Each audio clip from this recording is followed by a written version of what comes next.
Hello, folks. Welcome back. This is going to be a summary wrap up, a season finale of the Sales and RevOps Effect.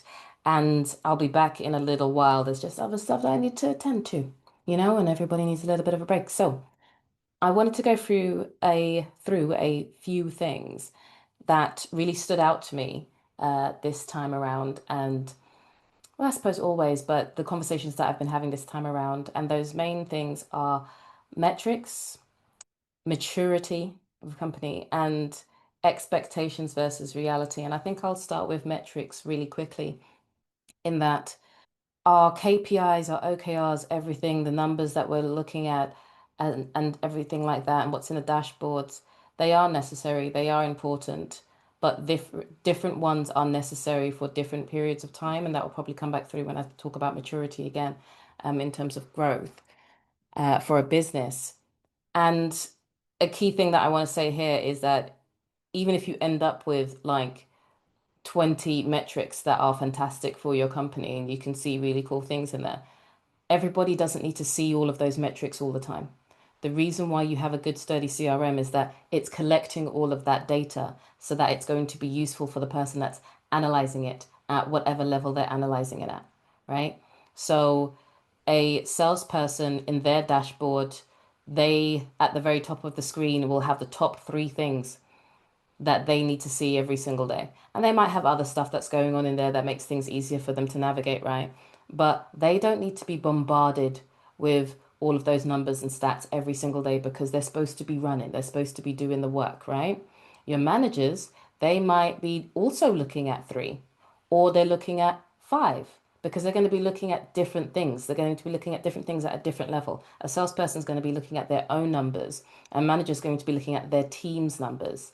And how those metrics are shown could be different as well. For a salesperson looking at their own metric, and it could even just be the number of calls that they've had for that week. It could literally just be the number. It could be the number against the goal. All of those different ways that you can show this information, it's really important because it makes the work to take on that information for the seller, for the manager, easier. So us as sales ops, rev ops, or people making the decisions to design how these things are brought into our companies should keep that in mind. It doesn't have to look exactly the same for everyone. It's based on how people can best understand it from where they are. And like I said, where you've got your team leaders, your sales managers, they are going to likely want to see things as a whole, a big whole number, or have their numbers separated out by individual team member, depending on what it is. And again, how that looks like, that's why there could be more graphics. Sometimes it could be two graphics that show you the same thing, but in a different way, because it's easier and quicker for the person looking at their dashboard that renews all the time naturally, like a newspaper. It's just easier for them to absorb the information. It's not just about we do things a certain way because that's how we've always done it. The information needs to be used. If the information isn't being used, it doesn't have a purpose. So, what's the best for the user experience? How can it best be absorbed so that they can take action on it? Even putting in, I like to put in questions in the text spaces for the different metrics on dashboards so that people know what they should be asking themselves when they're looking at that number. Just as a reminder, things like that can be built in one time, reviewed every 3 months or every 6 months or every year, but they go so far. And then when you have your weekly or your monthly reports, it's likely monthly, where you're doing the proper analysis, right? You or your RevOps person, because I'm speaking to a wider audience here. That's when you can be looking into all of the different cuts of the data, all of the different filters. So basically, like comparing different deal types against different lead sources, for example. There's all of those different cuts and different ways you can look at the data. And that's your sales ops person, that's your RevOps person. They're the ones that's doing that. So me personally, I have a top 12 set of metrics that I like to look at every single day, and I love it. But that's me. That's because of how I relate to the data, because I can see something really, really detailed, really, really fine-tuned inside the data. And if it's changed a little bit too much between one day or another, that triggers me to go and take a look at it before it becomes an issue in 3 weeks' time when I'm doing the next report. You know what I mean? But your manager day to day doesn't need to see that or know that unless I then discover that it's a thing. Your salesperson doesn't even need to know it's caused an issue unless it's caused an actual issue. Do you see what I mean? So not everybody needs to see everything all the time because you can actually give people too much information so that it bogs them down. So that's the thing that I want to say about metrics or re-say about metrics. And I've written down here wizardry. And this is for one of the other sections that I wanted to talk about, which is expectations versus reality. Your sales ops person, your rev ops person isn't a wizard. It isn't a wizard. The department isn't a wizard. The person brought in isn't a wizard. And I know not everybody thinks like that, but I've seen it and I've heard it from many other people where so many other poor decisions have been made. And then because of what they've heard about RevOps and about sales ops, all of the pressure then gets put on the sales ops person, the RevOps person, to try to make some magic happen. And it's just like, we can only do so much with what we have. All of this is a giant project. It's a giant change management program, especially when you're doing transformational RevOps, right? And RevOps can play their role, but the sales manager has to play their role. The CRO has to play their role. The salespeople have to play their role. The delivery team have to play their role. The CEO has to play their role. And they're not the exact same job. So if all of the areas aren't being addressed or held accountable appropriately to their area, you can't then go to new shiny technology or the new shiny RevOps person that you hadn't had previously, but you brought in now because you now realize that you need that person and think they're the person that's going to solve every single issue on their own. There is no amount of sorting out of the processes, although necessary, of making sure the sellers are enabled to sell, although it's necessary, of tracking your profit and making sure that that exists throughout the company because everybody has a part to play in making sure this business grows. There's no a part, although it's necessary, or there's nothing that can that a RevOps person that can do that can balance out the fact that you have other staff to be doing their jobs. The RevOps person isn't also then going to be getting on the phone and being an SDR. If the SDR is not doing the calls, you're not going to get the results from the SDR. If the sales manager is then not managing that person appropriately or making the right decisions to help them get to where they need to be so that they're operating appropriately or relieve them of their duties should, as the case may be, if there is no room to grow and expand there with said person or people, there's nothing the RevOps person can do about that, which I know might sound really basic, but it has to be said because when you're in the situation, emotions get very, very high. Nobody wants to deliver bad news to anyone, you know, even if it's not the permanent bad news. Nobody really wants to sit there and say, yeah, no, we need to be doing better. It's so much easier to pass the blame someplace else, particularly on the new department that's in the room. And it's not actually helpful. So I would encourage everybody to step back and look at the bigger picture of the business and realize that sometimes these things we can get a little bit high schoolish with it because we can get really insular and think we're just trying to protect our people in our one department, but we're a part of a larger community, which is the business. And if you try to protect your team to the point where it's actively causing harm to everybody else, that's not actually protection. Not really, because everybody's needed to make the business run, as in all of the departments are needed, right? So sorry if that sounded like a telling off, but it needs to be said. It needs to be said.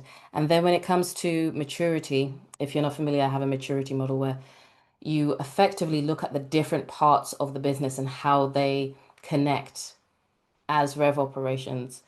And you can look at it as level one, level two, level three, level four, because you can get very, very good. You can get hyper technical, for example, in one area, but then the systems can't interact properly because you've gone so far in one area that it's left everybody else behind, and that actually causes more problems. You can do the same thing with hiring fantastic people.